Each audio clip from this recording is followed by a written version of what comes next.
ବସନ୍ତ ଋତୁ ଉପକ୍ରମ ଫାଲ୍ଗୁନ ଓ ଚୈତ୍ର ମାସ ହେଉଛି ବସନ୍ତ ଋତୁର ସମୟ। ଏହି ଋତୁରେ ଉତ୍ତରା ପବନ ବନ୍ଦ ହୋଇଯିବାରୁ ଲୋକମାନେ ଶୀତ କଷ୍ଟରୁ ରକ୍ଷା ପାଆନ୍ତି।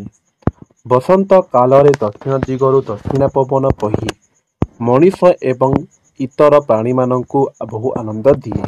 ତେଣୁ କବି ମଧୁସୂଦନ ରାଓ ଲେଖିଛନ୍ତି, ଫାଲ୍ଗୁନ ଚୈତ୍ର ବସନ୍ତରେ ମୃଦୁ ମଳୟ ମନୋହରେ।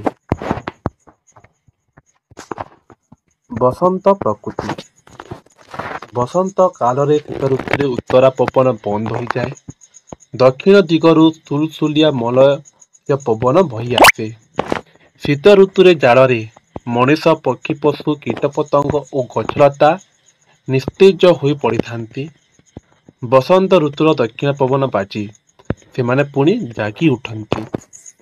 ବସନ୍ତ କାଳୀନ ମଲୟ ପବନକୁ ଲକ୍ଷ୍ୟ କରି କବି ମଧୁସୂଦନ ରାଓ ଲେଖିଛନ୍ତି, ଦକ୍ଷିଣ ଦିଗରୁ ବହେ ମୃଦୁଲ ପରିମଳମୟ ମଲୟବାନୀ ନୀଳ। ଶୀତ ଋତୁ ପରେ ମଧୁମୟ ବସନ୍ତର ଆଗମନକୁ ଭକ୍ତ କବି ମଧୁସୂଦନ ରାଓ ଈଶ୍ୱରଙ୍କର ଅସୀମ ଦୟାର ନିଦର୍ଶନ ବୋଲି ମନେ କରିଛନ୍ତି।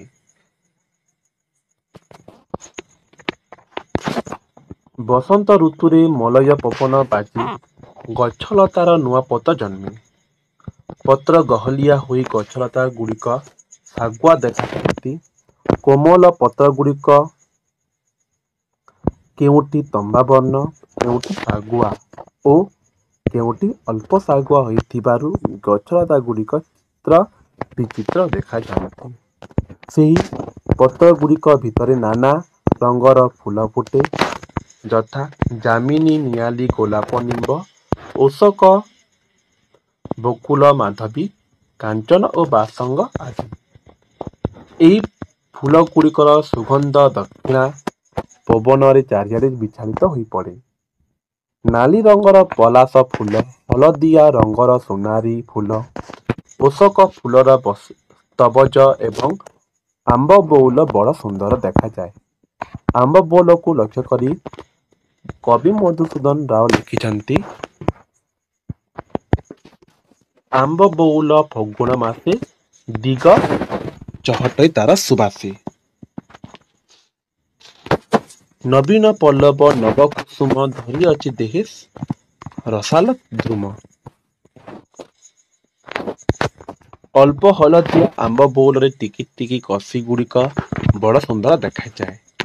ଆମ୍ବ ଗଛର ଡାଲି ଡାଲି କୋଇଲି ଲୁଚି ରହି କୁହୁ କୁହୁ ତାନରେ ସଙ୍ଗୀତ ବୋଲେ। କଲା ଭଅଁର ଗୁଡ଼ିକ ଫୁଲରୁ ଫୁଲକୁ ଉଡ଼ି ବୁଲନ୍ତି। ପ୍ରଜାପତିମାନେ ନିଜର ଚିତ୍ର ବିଚିତ୍ର ଡେଣା ମେଲେଇ ଏହି ଫୁଲରୁ ସେ ଫୁଲକୁ ଉଡ଼ୁଥାନ୍ତି।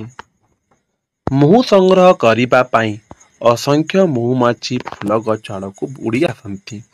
ଅଶୋକ ଗଛରେ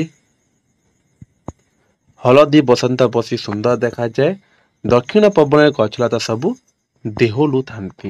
ତେଣୁ ପ୍ରକୃତି ରାଣୀ ଦୋଳି ଖେଳିଲା ପରି ଦେଖାଯାଏ। ବସନ୍ତ କାଳରେ ମଲୟ ପବନ ବାଜି ପ୍ରକୃତି ଜଗତ ସୁନ୍ଦର ଦେଖାଯାଏ। ଏହାକୁ ଲକ୍ଷ୍ୟ କରି କବି ମଧୁସୂଦନ ରାଓ ଲେଖିଛନ୍ତି,